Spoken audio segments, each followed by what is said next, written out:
Now, welcome again. Welcome for all of those who come back to this series of event, which is our teachers talk. This is already the 8th event, I think, isn't it? Yeah, it's already 8th event in the series of the events that is an initiative of us, the team of teachers of World Theatre Training Institute, and that came together with the last project of World Theatre Training Institute, the Online Theatre Academy.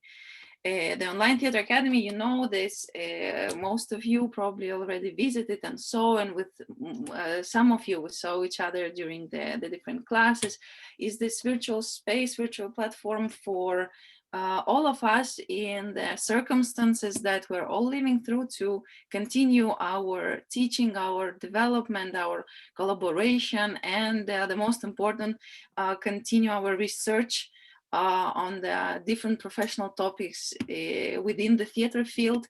So for us as the teachers of this academy is a great honor and joy, and also wonderful exercise, this series of talks where we challenge ourselves with a very important to our mind subject. So today we chose and agreed on subject of time, and agreed very fast on the subject because it is a very huge, very important element of the theater. One may say even like, you know, the base of theater. And we would like to define probably immediately the context of our speaking, because time is interesting for us, of course, inside the frames of the theater, but from both directions, as the time as a category that somehow, you know, controls and organizes, manages the life of actor on the stage, but also as the time of the actor, you know, the actor, the time which is in actor's hands or on actor's side, the time that becomes the tool, the means of creation for actor. And it's of course obvious that time and its closest brother, space, is time and space, that two categories that are throughout the existence of humanity, the thought of humanity, were always accompanying us, and we always try to conceptualize them. And in a way, we organized our expressive methods, you know, our static methods, based on these two lines, either more, because the art can be either more time dominant or either more space dominant. And let's say pure time example is, let's say, music, but the pure space example is, let's say, painting or sculpture or other visual arts. From that point of view, simplifying to an extent, one can say that theater is a space that is built according to a lot of principles of visual arts, is developing and unfolding itself in time, like music and this type of art. So it is always this combination of these two that makes huge impact, that organizes the actual technology of the theater itself. But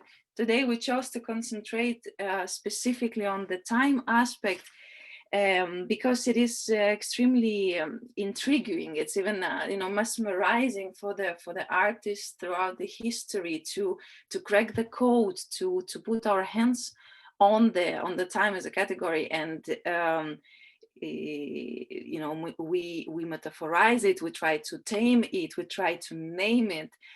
We say that the time is I know it's a symbol of the higher force which is present with us in this life, that the time is God, and so on. And at the same time, we always deal with that, with the categories, with professional technological categories that also obey the rules of time. We organize, we construct, we compose we use our expressive methods in time. So it's both, you know, philosophical and of course very technological, very professional category.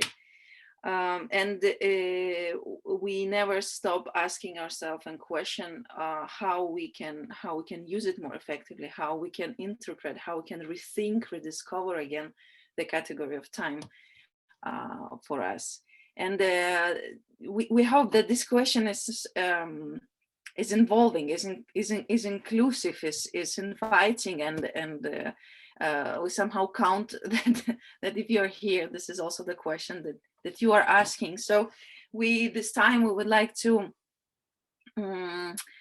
leave this question somehow above all of us, and try to not only speak about time, but also somehow exercise the free flow of time by speaking freely, by organizing a discussion between all of us. And I invite my colleagues, but I invite also all of you who came and share your time today with us. If you will have, you know, questions or commentaries or notes or whatever to help us to participate in this discussion as well. So probably to give it a go, I would like to start from the basics, from the, let's say, the side of definition of this category, so we can immediately frame it and further go from this point. The time is not only difficult and important for artists. I mean, science is struggling throughout history to give its own definitions to time, and the perception of times changes tremendously together with the change of somehow thinking, the development of thought, the development of both science and philosophy. And starting from a proposal of, let's say, Newtonian optics, where time was understood as a very stable, very absolute category that could be measured, and through a proposition of a philosopher Leibniz, who said, no, time, it depends. Time exists objective time, and exists subjective time, something that exists without our perception, but something that also exists only because of our perception, that is changed because of our perception. And this gives us more opportunities to apply it. And then comes the 21st century that also simply puts heads down or legs up the previous ideas, with starting with Einstein claiming that the time is just an illusion, and in general people going away from the notion of some absolute, of some, you know, the time that would not depend on perception, on manipulation, on our relationship with it. So Einstein says completely an illusion. Doesn't exist such category. It absolutely depends on your position in space and your behavior in space. He spoke about speed, if you remember, and he united these two categories in one, and we promised to touch the idea of space as well. But for the understanding, for the definition of time, what of those proposals, what of those definitions you think is the most relevant to theater? Somehow, what is time on stage? I probably address it to Christina, because as I understood, Dimitris a little bit lost connection with us. He told us in advance that from time to time he will be falling out of time because of some connection problems. He warned us to be out of time, and now you give me a quite complicated task, because I just wanted, in fact, to jump on one word, on one topic what you mentioned before, and perhaps please allow me to do this. And then we go to the more practical on the stage, because I would love somehow from the outside, because now time on stage, it's already very precise and practical. Not and necessarily. I thought, no, because what you mentioned was this objective and subjective time. Mm-hmm. And this is something what I think it's, first of all, it's a principal phenomenon. And it is, when I started preparing this session, in fact, when I started writing, I put okay, what is the title of our session? And I wrote down, time is in the actor's hand. And then I was stopping, said, stop, no, we decided about another title. So it automatically transformed into something else. Time is in the actor's hand. And then I immediately came to this subjective moment. And that just shortly, to make one short loop, I heard, I don't know if it's scientifically now exactly, that the subjective time span of experience is in the mid of your whole life experience. The middle is when you're 18. And it's quite shocking, you know, because it's far a long time ago. But somehow that the intensity of how can I say, the intensity of living, of experiencing, of getting knowledge, of looking at the world is so strong in the first years because everything is new. So that your subjective middle of the lifetime is in fact with 18 or 20 years. Perhaps now we're getting a little bit older. What I heard, it was a long time ago. And this is quite interesting. Why? Because we are, now there are a lot of theories why it's getting shorter, and a lot of writing in the internet, why we feel time passes so quickly when we are old, and so on and so on. One thing which struck me is that when you are doing things and you're repeating them, you put them together. The routine puts them together. You know, for instance, when you're in holidays and you go one way the first time, it's quite long. Oh, it's so long to go in the morning from here, from my holiday house to the bakery. And after 3 weeks, this way is super short. Why? It's the same way. And one thing is, of course, that we summarize. We summarize events, we summarize facts, and then they are not anymore so long. The problem is we are also not looking anymore so carefully. So it's practical for everyday life. It's practical for our survival, because otherwise we go crazy. And at the same time, it stops us from always discovering new things. And it's somehow the same phenomenon what we have when we are painting. Kids are painting what they see. They just look. They accept what is happening. But then when you start writing, when you learn the symbols, you stop looking, perceiving, you just use the symbol. It's very quickly.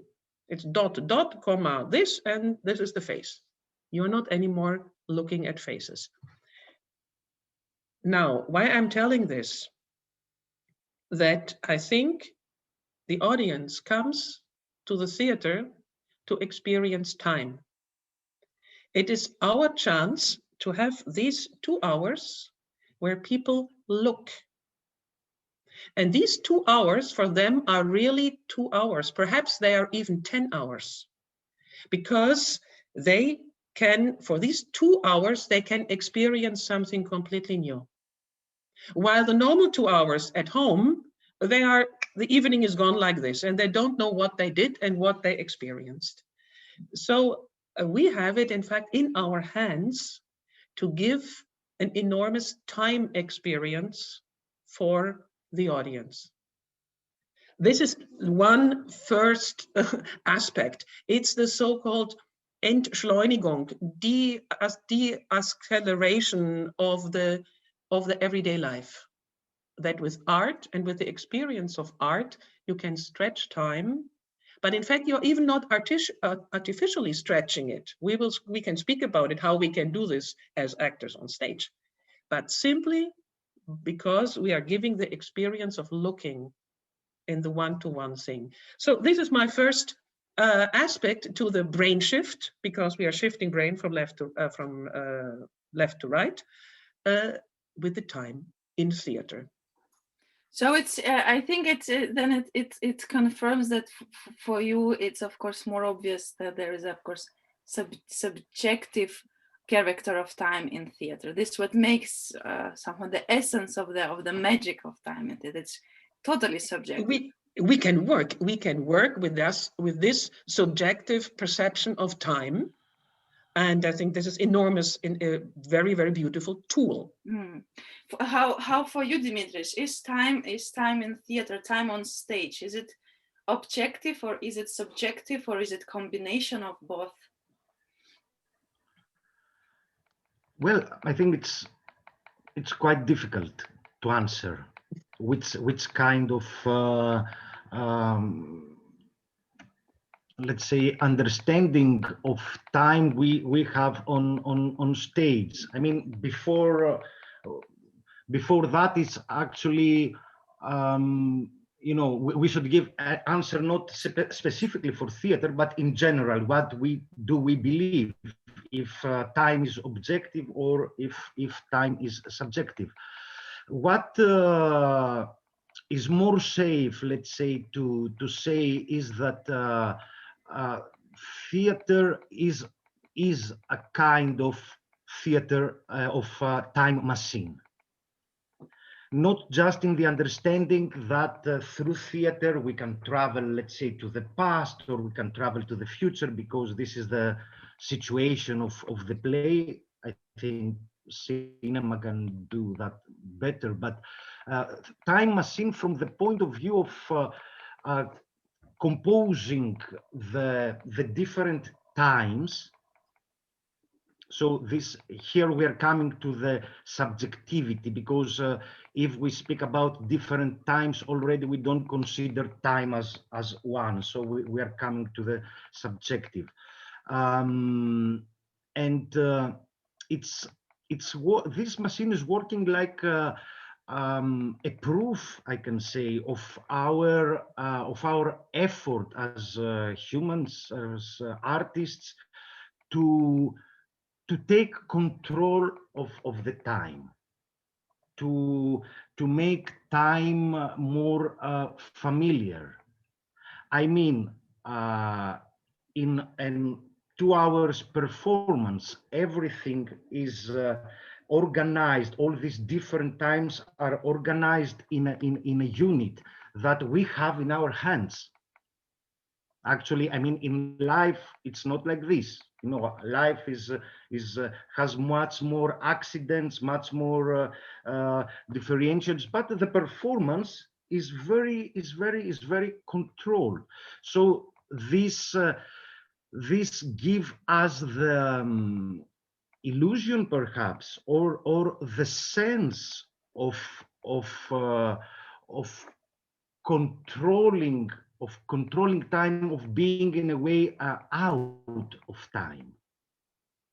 Because if we consider that we live inside time, that we can't escape from this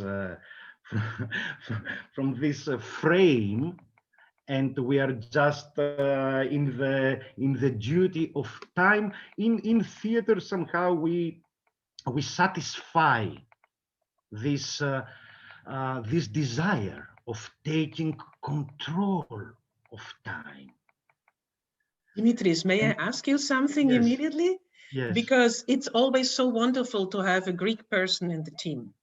Yes. Because all main questions always end up with some great Greek words.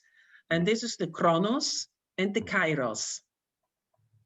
Yes. And I just thought, because I found, which I would really like to share with you, a quote about from Mr. Poseidipos from the 3rd century before Christ, but before, about kairos. But before, perhaps you can tell us what is, shortly for everyone, who is chronos and who is kairos. Can you help us in this way?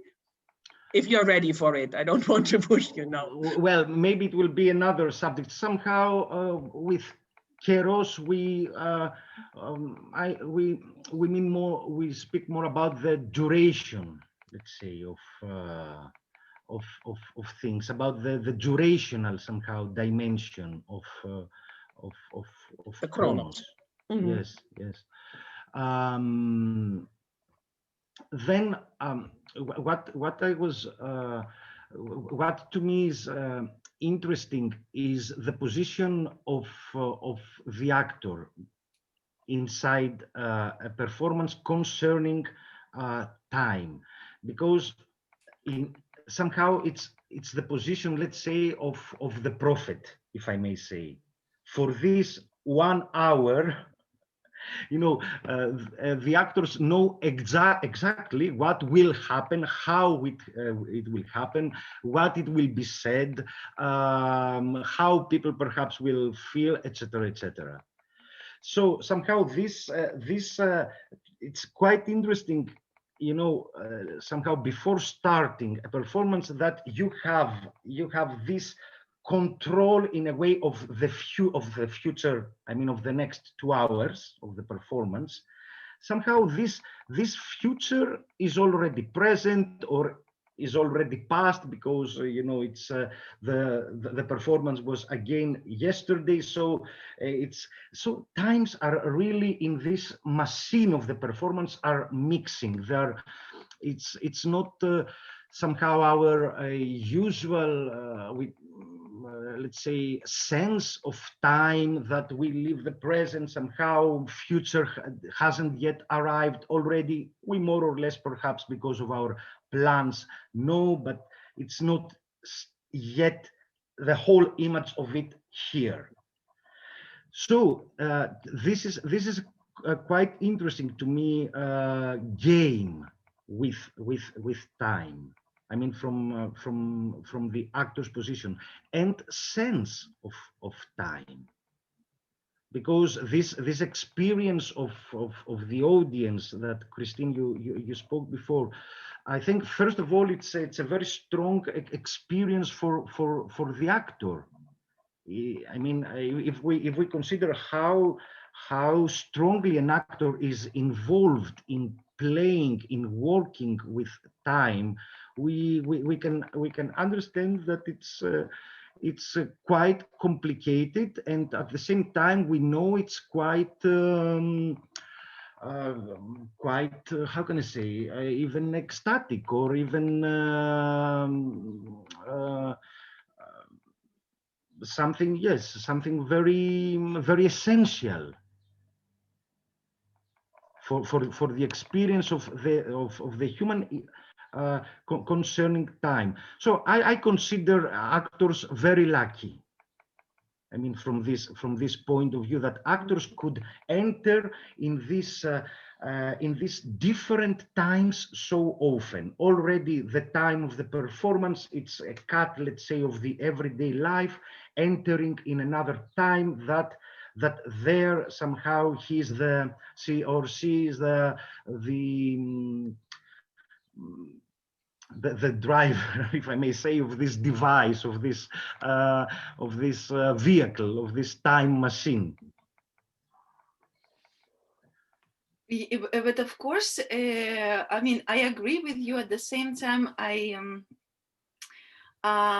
have problems when we speak about control in theater, because from the point of view, I mean, it's definitely the control comes from simply, professional preparation of the piece, where you say the time is in a way known in advance, and we get through our preparation, through our knowledge in advance, we get some sort of control over the audience.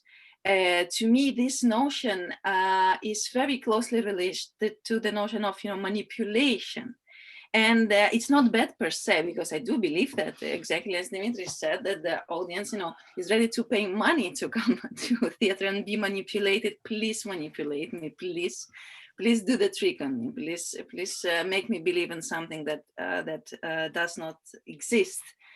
And therefore this joy and the envy that we say that we envy actors and their access to the time comes from this effect that happens where the time of the audience, which of course is not objective, it's a summary of millions of subjectivities, gets in the creative tension and the creative relationship with the time proposed on the stage.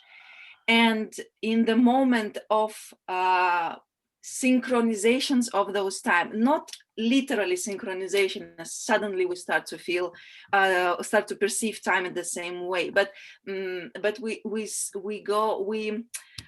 resonate, we have this synchronization on the principle of resonation, and it's a short moment, but this is the moment of somehow this aesthetical wow moment usually. But of course, the question is, and the main appetite for us as the people from practical point of theater, of course, is to explore those, the character of such manipulations and those tools that the actor has to create and manipulate time on stage. Do you have something to share on that, Christina? Absolutely, because now what really pops up, because you stated so strongly this, let's say, antagonism of the manipulation. Let's say I have the time in my hands, and at the same time, that you are in the hands of the time, so that you have to find the moment. And this is why I would like to come back to this, because I asked Dimitris before about this chronos and kairos. Because it really struck me very strongly that these two perceptions, that you have the time passing as understanding, it's passing. What can you do? It's like this. It's the power. And you have the God, it's even the godness who is responsible for the right moment. Meaning that I am able to catch the right moment. And just if you allow, because I liked it so much, it's very short, and it's, let's say now, a very weird translation, because I made the English translation from the German translation. But I would really like to share with you, because it is in fact the essential for every artist, meaning I have to pick the right, I have to understand the right moment. Because we all know that if you, especially in improvisation or in this more freestyle working, if moment passed and you would like to kill yourself because you missed the moment and it's basta, it's finished. You cannot, and you can only get it when you're on the right wave together. When you are really, when it's going, and then it's perfect. And the same, of course, in everyday life, to grab the right moment. So I will just, if you allow, I will quote. It's really from it's from Poseidipos, 3rd century before Christ, and it's questions, the dialogue he created. Who are you? I am Kairos, who conquers all. Who do you walk? Why do you walk on tiptoe? I, Kairos, walk unceasingly, constantly. Why do you have wings on your feet? I fly like the wind. Why do you carry a pointed knife in your hand? To remind people that I am sharper than a knife. So there's only one moment. Why does a lock of hair fall into your forehead? So that whoever meets me can take hold on me. Why do you have a bald at the back of your head? Once I've slipped by the flying foot, no one will catch me from behind, however hard he tries. And for what purpose did the artist create you? To teach you, wanderers. I think it's most beautiful thing of really how the image of to miss chances, and a lot of these words are, at least in the German proverbs, like die Gelegenheit beim Schopfe packen, to take the moment at the part of the hair, and others with a knife. So it is really this poem or this writing found its expressions until today in the everyday life. And I think it's one of the most important things of actors. They have the conditions to create the conditions in their hands. And at the same time, they need to put themselves in the condition to find the right moment. And these two aspects for me, I think, is the most important aspects to work on when we teach actors. Very agree with you, especially in the context of improvisation. I think that the balance, control versus uncontrol versus risk in a playful context, switches and shifts hugely in the open structure, because then in the improvisation-based relationship, not only between actors, but between actors and audience, somehow we become more fairly collaborators, more, truly, honestly collaborators, because we both agree that the same time will be controlling our lives, and I will be exercising the artistry as time goes. I will be trying to do my best. So this is what makes it, like juggling and this type of artistic existence where the creation and the performance happens at the same time. We know that we share the same time frames with the creators. It's very objective somehow, his ability or inability to move to create with time.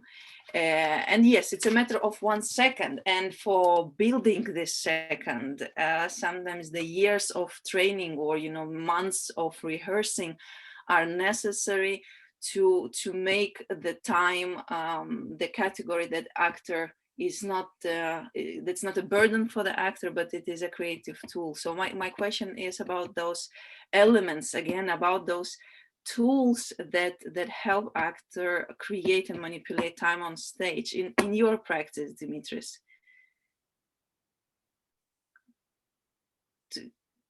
And in your microphone. Sorry. Yes.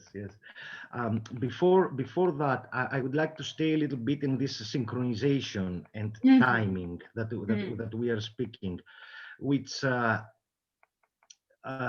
this right moment that you, Christine, also spoke, or this magic moment that we want to create.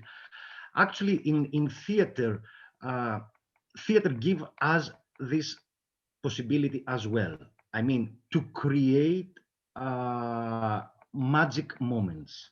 I mean, in life, we can consider our lives like, I don't know, ephemeral moments that we are trying to get some magic moments as well in our life. I don't know how often that happens, perhaps every day or every moment, but maybe not. So theater, in this 1 hour, we have the chance, because of the timing, because I consider timing as a precondition for the magic moment. I mean, for this precision of timing is the precondition, let's say, for the moment. That's why, as directors, sometimes we can spend 1 hour to decide, I don't know, the light, if the light will come in 5 seconds or in 7 seconds. Understand? So 1 hour just to understand what is more right in this moment. So yes, timing and how we let's say provoke this timing. Of course, it's we can say it's also a deeper sense a talent perhaps of the actor, or something that you, I mean, the actor through education starts to understand and starts to sense and starts to be able to create, because the magic moment, let's say, always has its time of pregnancy to happen. It's not that immediately it happens. So it's a question, when we are going on stage, how with our partners we are creating this preparation, time of preparation, in order to or not reveal this magic moment. So it's, in a way, it has to do with the timing, and timing in the same sense as, for example, composition and music uses timing. I recognize the same principles, because, as I said in the beginning, I do really believe that theater, especially the theater of the drama theater of directing model, the contemporary, or the most dominant contemporary theater model, it is the most young way to do art. The music, the visual arts are much older than that. So I do believe we should, every theater professional should have a look, have a check with our brothers and sisters arts that have a lot already done in the story of development of the art of composition, of the rhythm, of the dynamics. I'm saying all of that as because I do believe in their very effective translation for the stage, for the actor's instrument. I'm seeing that Doina would like to join, isn't it? That's lovely. We would love to hear from you. Hi. I enjoy very much the discussion, and I appreciate the intelligence of your arguments. I would like to add another aspect of the thought of time, which may be disturbing, but I can hardly concentrate on the philosophical aspect, knowing that time is ticking for the theater. Regarding the social and political situation of the Corona times. I'm living in Vienna and in Berlin, and I see in both countries, in Austria and in Germany, there is a big variety of small and middle and big theaters, and they are dying right now. And I think if we are not going to do something about it, we will lose the freedom we had and the unique situation of a funded laboratory to do research on stage and about theater. And for me, it's really difficult to watch that situation and seeing that nobody is doing anything about it. Our discussion is as if it was 10 years before. I really love that sort of philosophical discussion, but what is happening now is really upsetting me.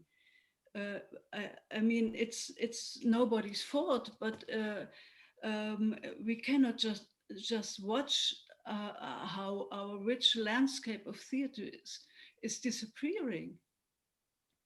I don't know how you think about it, and I just had to utter this because unfortunately my time is ticking also. I have to leave in 5 minutes, but I just want to give this aspect in this discussion.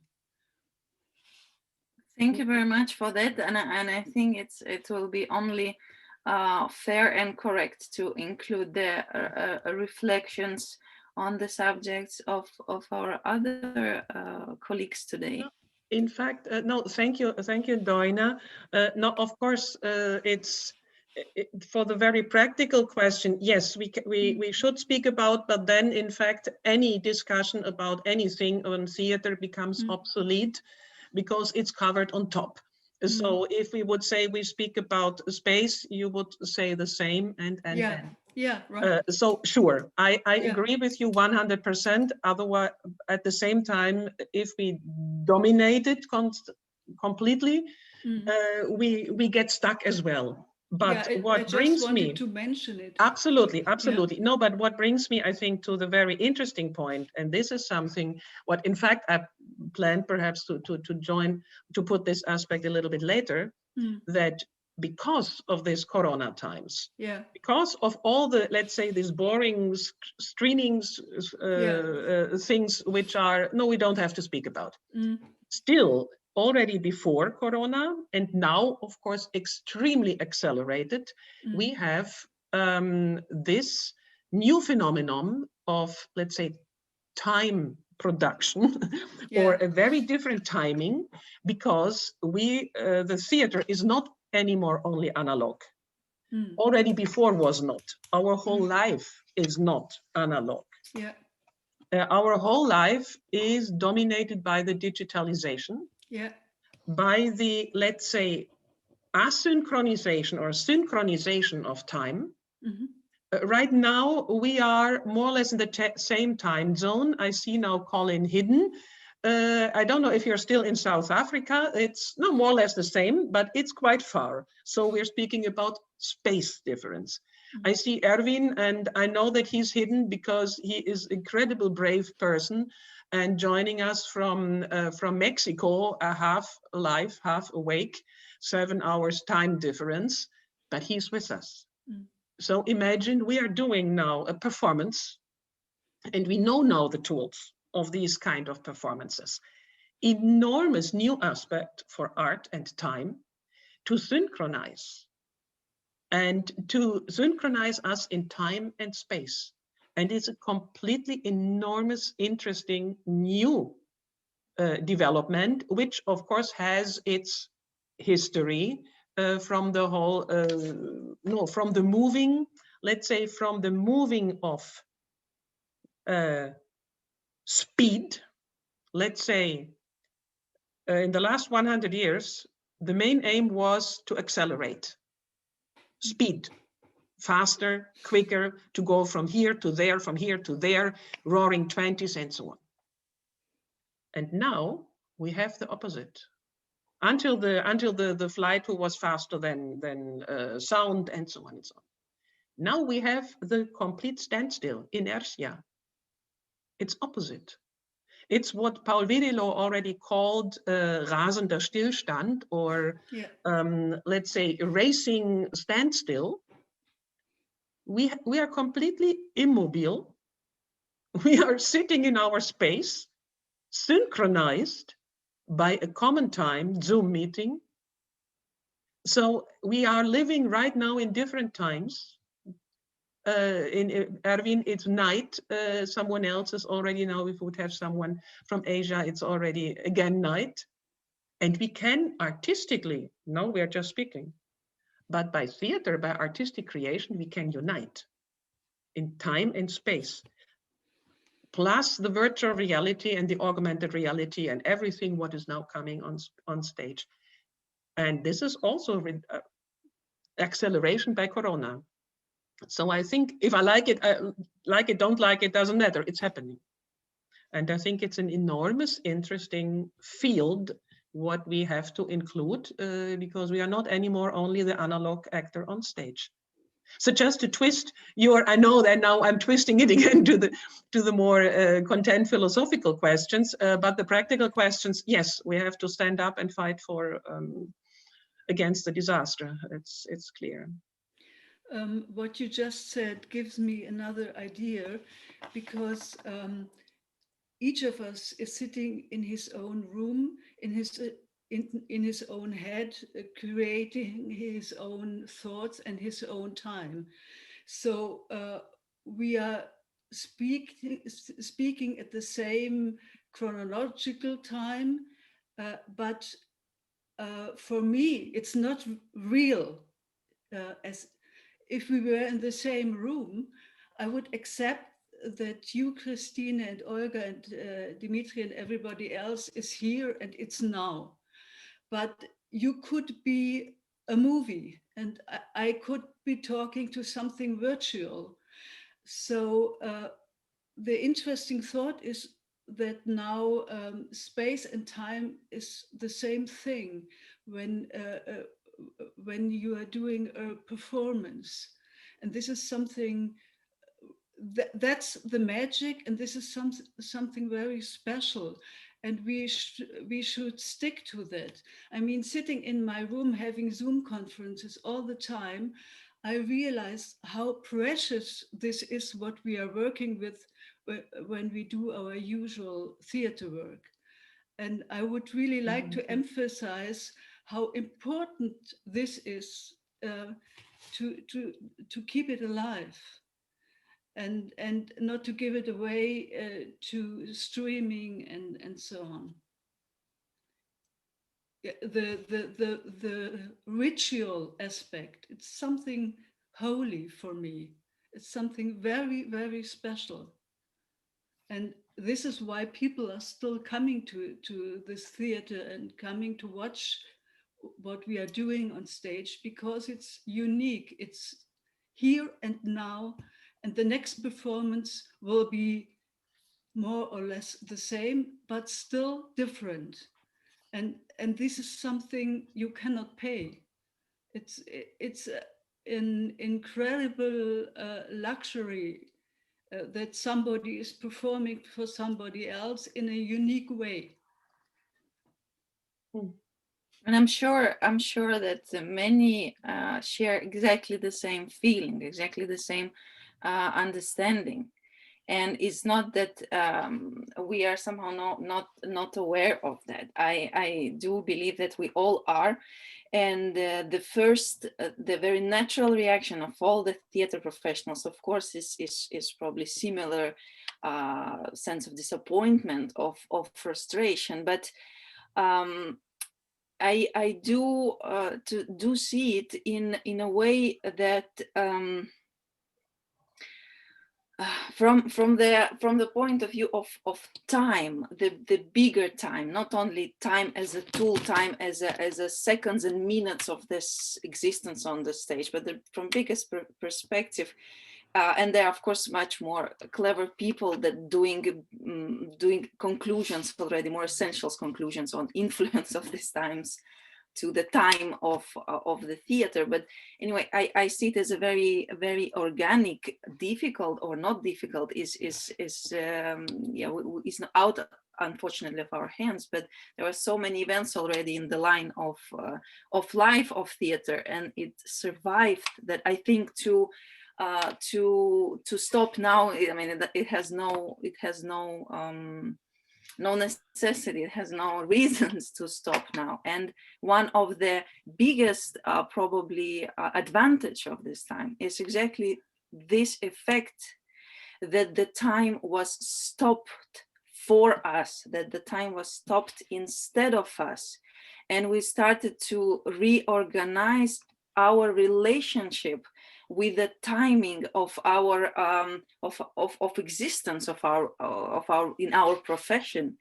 And as a wonderful side effect, let's say, there is much more research being done in theater than anywhere, in any other eras, because it is such a grateful time to do this, with all the access, with all the possibility to connect. The other, I think, great side effect is the switch to the switch of focus to the artistic individuality, willing to take responsibility of development and survival in these times. So the idea of self-preparation, the idea of empowerment of such professions as, let's say, actor, who was considered mainly the fulfiller, of someone's else vision. So it is absolutely evolution of theater form and theater thinking that we're witnessing. And to explain it from, you know, time perspective, strictly theatrical, aesthetical time perspective in theater. One of those tools, the tools that my colleague started mentioning, one of those tools is the category of rhythm and the temp, the combination, this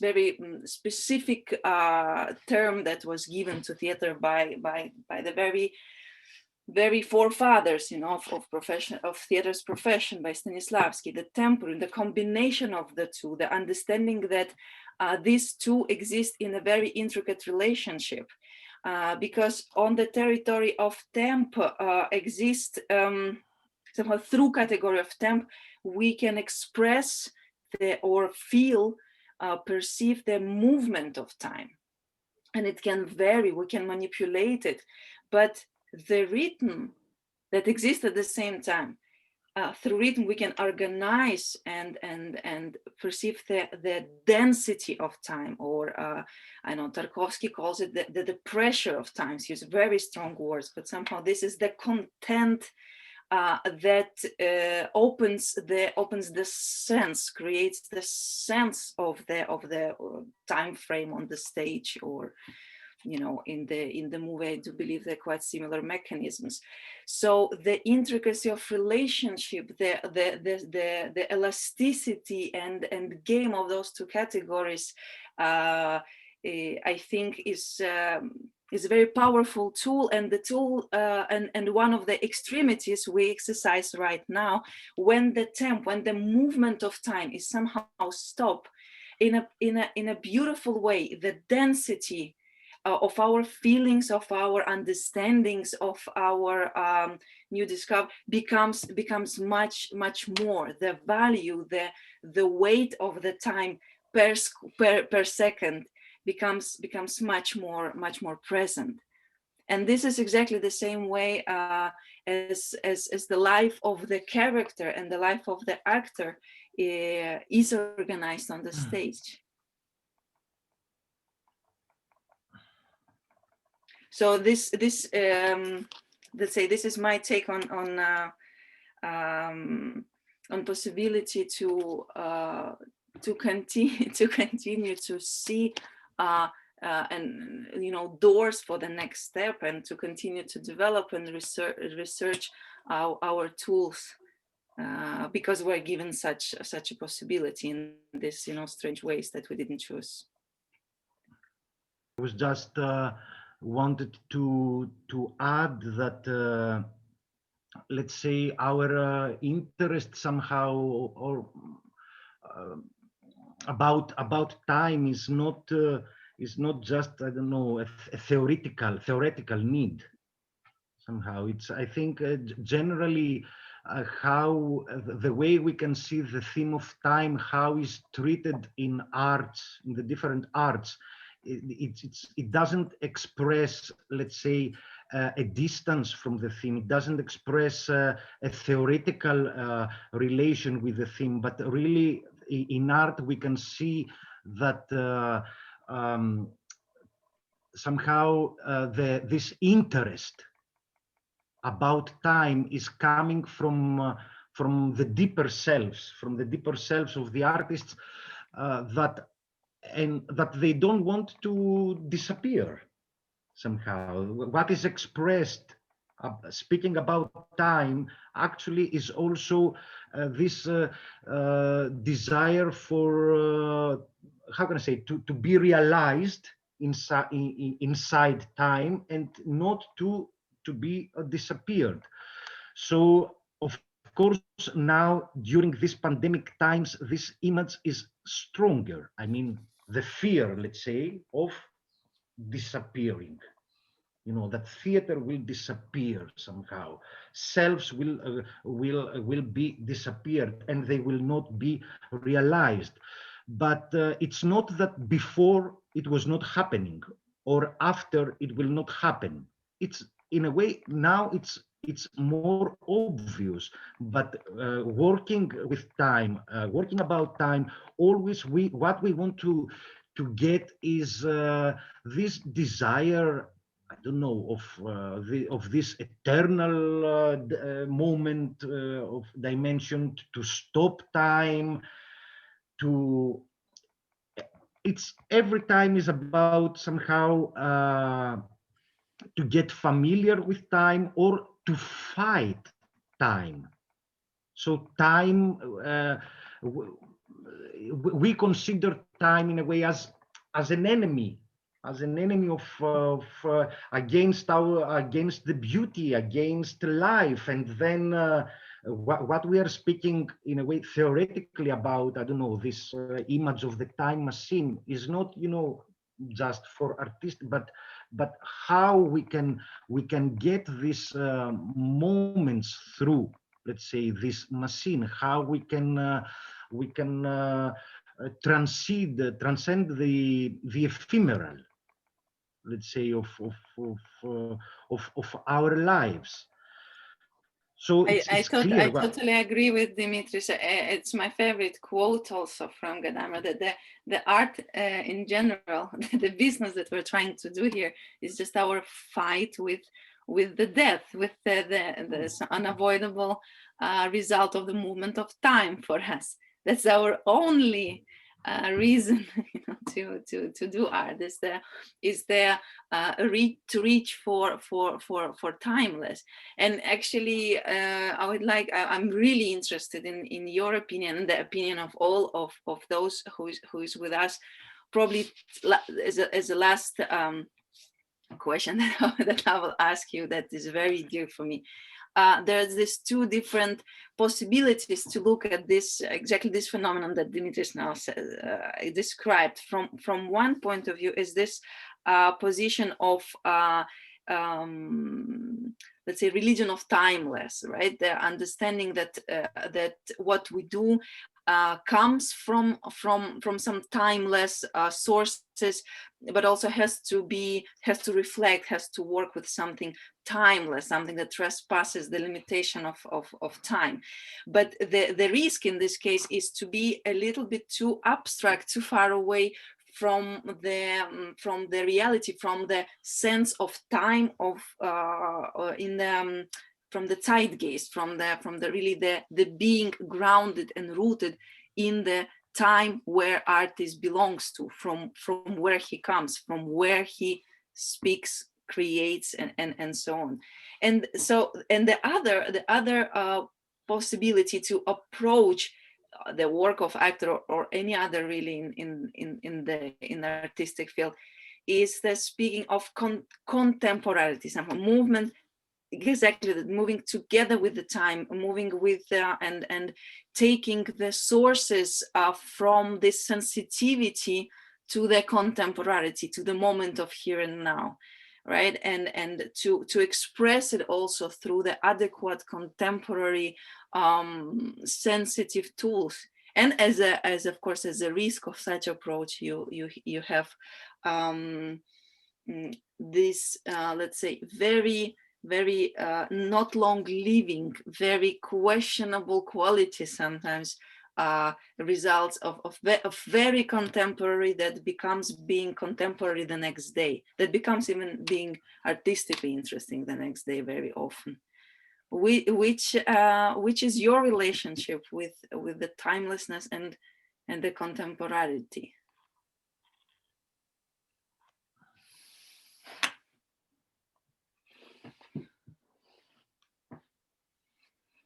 Perhaps before answering, please prepare your answers to Olga, because I really wanted to add one thing to Dimitris and now also Olga speaking. I think there is not one word and not one subject in theater which is so strongly intertwining, meaning that the theme itself, time, is, I think, one of the most crucial themes every person has. There is, perhaps love is another main theme, what everyone is occupied with. but the life, like now you said, it's endless. The memento mori, it is subject of 90%, or I don't know how many percent of the great literature.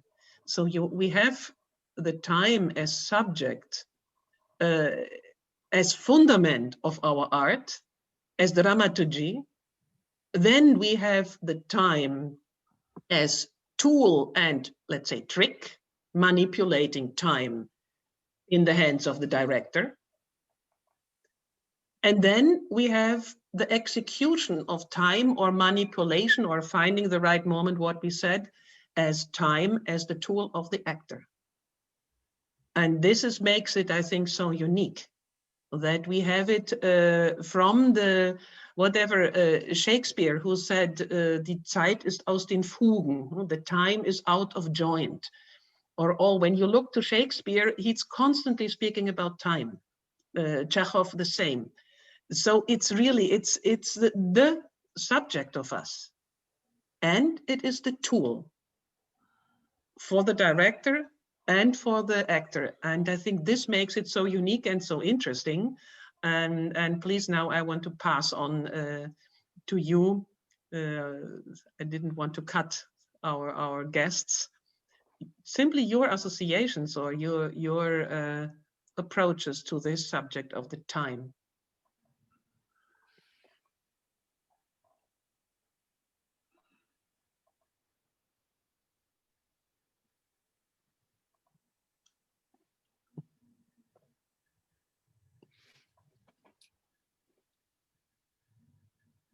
Are you listening me? Yes. Yes. First of all, hello to everybody. It's written Davide, that is the name of my son, but I'm Christian from Italy. And I'm so glad to see and to listen all of you. But first of all, who is dearest to me, so some brothers and sisters in art that I don't see from a long time. So a lot of interesting questions. I remember the first monologue that I approached with Maestro Yuri Ashitz was the monologue of Kostya in the Seagull. So empty space. And the show will start when the moon will appear on the horizon. Maybe it was the category of time in a metaphysical way. I don't know. I really don't know if Kostya was so prophet, like Dimitris says, that he sees in our future. So really, theater empty stage. But he didn't know that in our future that is now there is no public also and no actors on stage. So it's sad, but it's like this. What I think about time on stage? Yes, I do agree with Olga that could be also fighting with a death. But also in an opposite way, I can say that we know it, so we are preparing to this death. We have a time, the time of the show, the time of the performance, the time of the life of the role. I know that my role in a moment, maybe I hope in a magical moment, will die. So I'm preparing to this moment. So maybe I'm preparing also to the moment of after this kind of life for another life. And like Socrates likes to go to the death because he's curious. He's like to know what kind of life there will be after. Somehow also as actor, as artist, I'm curious at the same level to understand what there will be after this life. So I'm preparing the performance to go to the moment, to the time of the death, and to discover after a process, of course, that you know, with the public what can be after this moment. More or less is nearest the moment of catharsis. Also, we can say that it's a special time. It's a special time. And in that moment, we call, like also in the Siegel, we have the echo. There is something that belongs to the time of echo. How long is the time of the echo? I really don't know. But I like to go in that moment, to explore, to stretch that time, and to discover something new.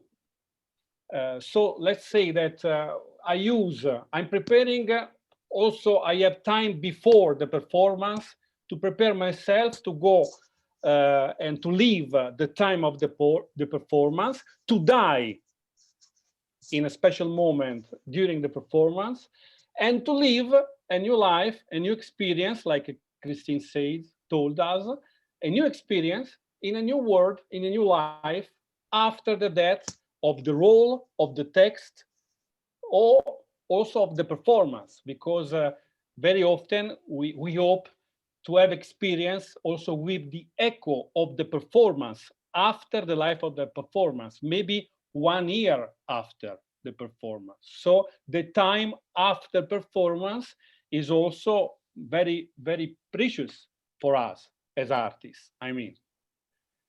And that's my short reflection about the time that I wanted to include in your very, very rich reflections. So thank you very much. Thank you, Christian. Thank you. I would like to use the term of echo that Christian proposed, and in a way just pop up this image that now somehow that theater is not realized somehow on stage, that we are having the echo, let's say, of theater as we know it. And of course we can understand this echo from is very strong. I mean, now it's already 1 year, but it's not, you know, it's theater is alive. The echo of theater is alive. And it reminded me this what Peter Brook had said, what remains after a performance is finished? What is left after a performance done? He gives an answer that what remains, it's the central image of the play. So it's one image. After the performance, it's one sense, one central image. What is for us interesting now that we are in this echo period, let's say, is also to reflect what is the central image of theater, let's say, that we have, and and from this we can move, let's say, to the future of theater. Speaking of what we like to change, because if I speak of myself, I can't say that this central image of theater, if we can speak in this level, that is left from theater as it's done, you know, it's somehow the ideal sense for me, the ideal image in a way. So it's not that I mean, to me it's it could be some things of the theater before COVID.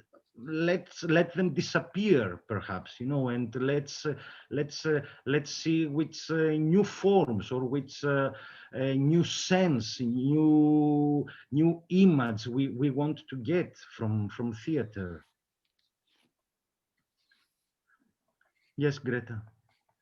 Hello, all dears friends of art. So I thought about this aspect of the truth of the theater. Yes, like an oracle. So the question is, the echo of the pandemic is also a question for us. What will be the echo after the long pandemic in the human behavior, in our relationships? And it's very interesting in Berlin, you know, for the question is, what kind of theater will survive at the moment? Because we have a lot of theater, like, let me say in a kind way, like McDonald's, routine, very fast, and no ensemble spirit, no training for the actors, yes? So this kind of theater, I think it makes sense that it will stop for a while. It's not connected to pandemic and all the disaster and all the economical aspects. You know, it's a disaster, we know that. But from this aspect of the human theater or the truth of the theater, for me, the theater is immortal, let me say. Because I think in connection to the time, yes, my experience as an actress or as a director or the teacher, if I somehow I am connected with the theater, it's out of time for me sometimes. I can't remember the time after the performance or during a process. And it's very nice for me to remark that a lot of artists with whom I'm talking, they are really looking for their theater. And from the philosophical aspect, I think the theater will survive, of course. Like, you know, it's a little bit for me like in the Arche Noah. What kind of animals will be on this ship and all the ways around us? And that is, I think it's a huge challenge and provocation for all of us. And today is Saturday and we are here, you know, in Zoom, and all these small frames, in all these frames are artists from my understanding, because it's a very nice conversation. So maybe that will be the start to meet later in the lifetime again. And the last question I have to all of you, maybe there is a life after theater or a theater after life. So what will be the next, like Olga, you mentioned it, what will be the future? Or David, no, not David, Christian said about Kostya, the new forms, yes? And that might be also, I think there are some hierarchical processes in the theater that have to reset. And that is a very positive aspect. And maybe now it's more space for the creative people. Yes, maybe for the real or for the artists who are looking for the truth and the kindness of the theater. So thank you very much for this sharing. That's my point of view. And yes, thank you. Thank you. Thank you very much, Greta. There's Agne, I think, who wanted to tell something. It seems that the video is not working. Hello, Agne. No, No, the video is working. I just still have the question that Ola asked in terms of time, sort of classical and contemporary, or its eternity. And I was thinking a lot when Davide's dad, I forgot your name, I'm so sorry, said echo. And for me, it became something of a personal echo as well, because I see that contemporary, for example, playwriting, which I think is there, is sort of a conversation with something powerful and classical dramaturgy that is an echo of what it has already been created and sort of is a dialogue with it. So for me, I have a dialogue through, for example,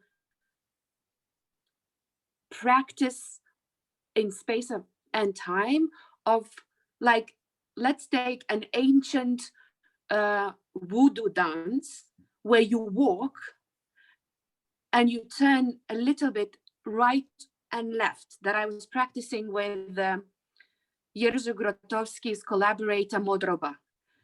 And what she says is very interesting, because in that time of space, you lose the connection to time, obviously. But what happens is she asks, what do you see when you turn right, when you're moving? And what do you see when you turn left? And oddly, I see my grandmother who passed away. And she was my best friend as well throughout the time. She's Tatar woman from Ufa. And I turned to my right. I just remembering the communication with my grandmother through that ancient dance. And for me, that is the point of time, is the communicating with two worlds, sort of that time is several sort of flows, and that is how I understand it. And that is when somebody says echo, sometimes that's what I see, the master tools of being able to reach out. So that space is actually, and time is interconnected, not in just space that I am now as a physical body, but there is those several spaces that time allows us to enter. And that is why I like these weird shamanic experiences, but these are how I understand are interconnected with theater as well. Mm. Thank you very much. I think this connects very much with the echo, really, of Christian, and these different times, and what sometimes we speak about like dream time. So this, let's say, we can move, of course, to this very, let's say, mystical possibilities of theater. And I think this is also this, let's say, the beauty, spooky aspect, why people life come there, that they are connected with another time and with, let's say, their ancestors. Or of course we are moving dramaturgically, can move in time, and when we are with Shakespeare it's some 100 years ago, but that we on stage and as artists can provoke this, let's say, different perception of existence, that I'm not only here and now, as the classical school tells us on stage to be here and now, but its favorite exercise of Dimitris, there and then. So, and and not only there and then, but there and before. So we, for ourselves, but also for the audience, we give these chances to enlarge our, let's say, enlarge our physical existence and enlarge our mental existence through the different ways of provocation, what we are giving, what we are proposing to the people. Mm-hmm. So Yes. thank you, Agne. I think it's absolutely, there's possibilities what we have. Just Yes. wanted to quickly finish on a little note that I wanted to say with this example of my grandmother is that specifically for the playwriting, that's what I wanted to say, that, for example, I think time speaks in itself, because if I read this British contemporary playwright woman, I forgot her name, she killed herself. Sarah Kane. Yes, Sarah Kane. And I read Cleansed. I understand that it's a contemporary piece, but for some reason, I see like ancient Greek tragedy that is like communicating, is talking, that she is talking to these symbols in ancient, like these main characters who are the symbols. So that's how I see that contemporary and classical is eternal when there is this dialogue, very powerful, present. I think what is important now that we are speaking, and before also mentioned by Doina, it was this element of the ritual, because in the frame somehow of the ritual, we are opening a sense of the sacred time, and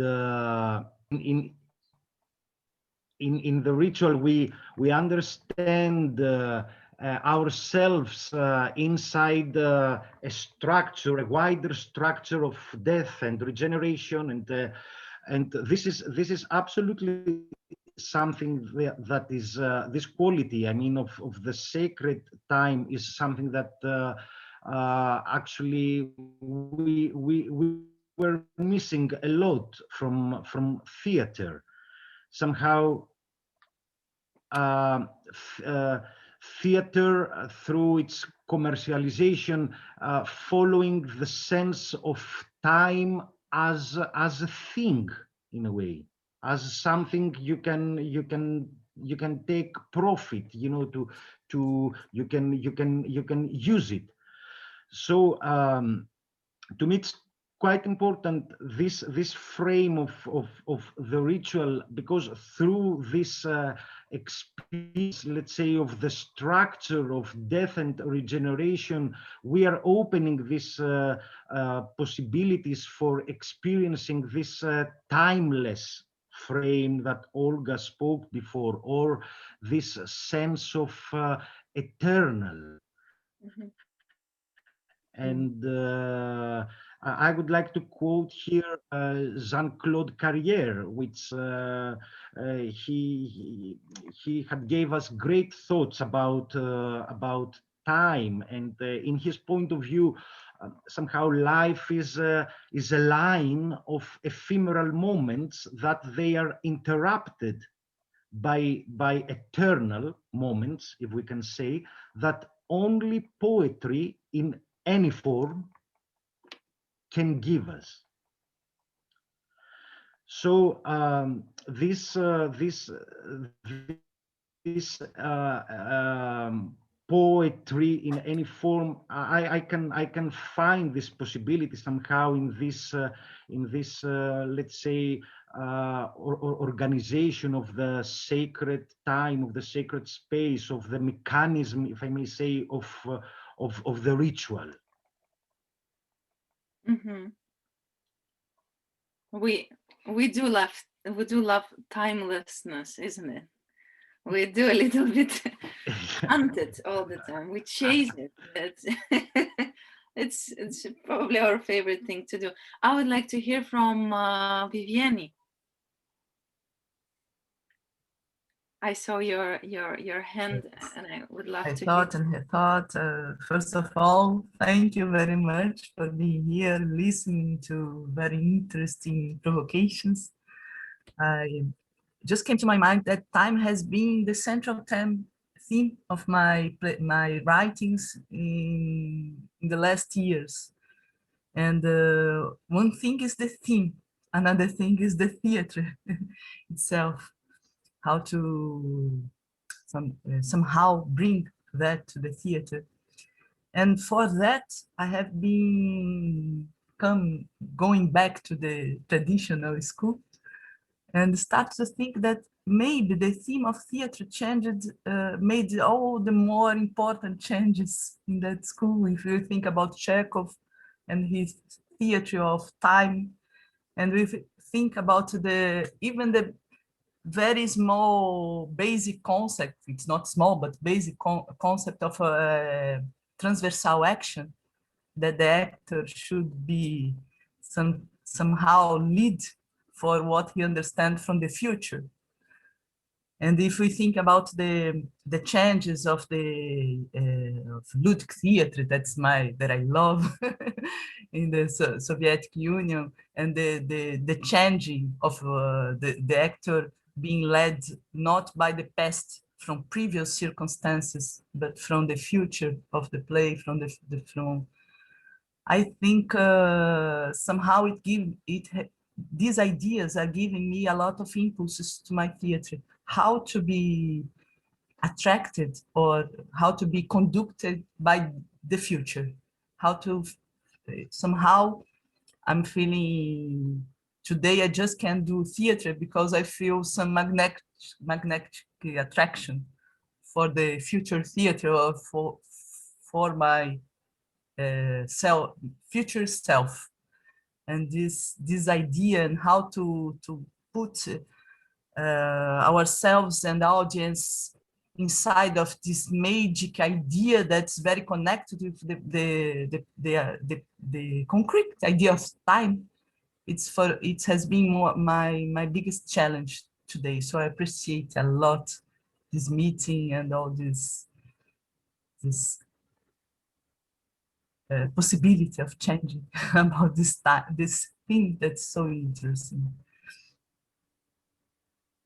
Oh, that's beautiful. Thank you so much. I'm grateful for that that you touch also, of course, the subject of the future, and in general, this idea of the timeline is a very precise, actually, instrument for creating the role, for organizing the aesthetics around the performance, around the analysis, the manipulation of this timeline, if we give ourselves permission to see it as not very strict, not linear, not mundane category, not only literal yesterday and literal tomorrow, and as you say, not only the circumstances of the play, of the life, of the everyday life of the characters. I probably would like to somehow not finish is not correct word, but probably to curve the time of our meeting into the circular shape so it can repeat itself again during our next meetings, somehow not to put anywhere the final dots, by remembering the quote from the person that in one way or another is the teacher to all of us, Yuri Alshitz, who of course, who's very much in love with the idea of the timelessness, of idea of the access to the all time at the same time as a privilege of artists, and his way to connect idea of contemporary and timelessness. And probably you heard it from him once or twice when he explains contemporary for the artist, for the actor, not someone who is very moving very in the same speed, very accurately with the time of the reality around him, but who has his own time, as Yuri says, is con tempo, completely linguistically wrong, but so artistically correct, right? Is something who has his own time, the owner of his own time, the owner of this access to eternity, and the owner of the time, as my colleagues were referring to, the creator of this time, the great manipulator of this time on stage that makes this profession so dear, so attractive to us. So from this completely linguistically incorrect position, which I'm loving very much, I want to wish you all the good time, the right time, your time. And I'm grateful for the part of this your time that we spend it together, that we shared, that we decided, made a decision, made the agreement to synchronize in the meeting of today, in this conversation.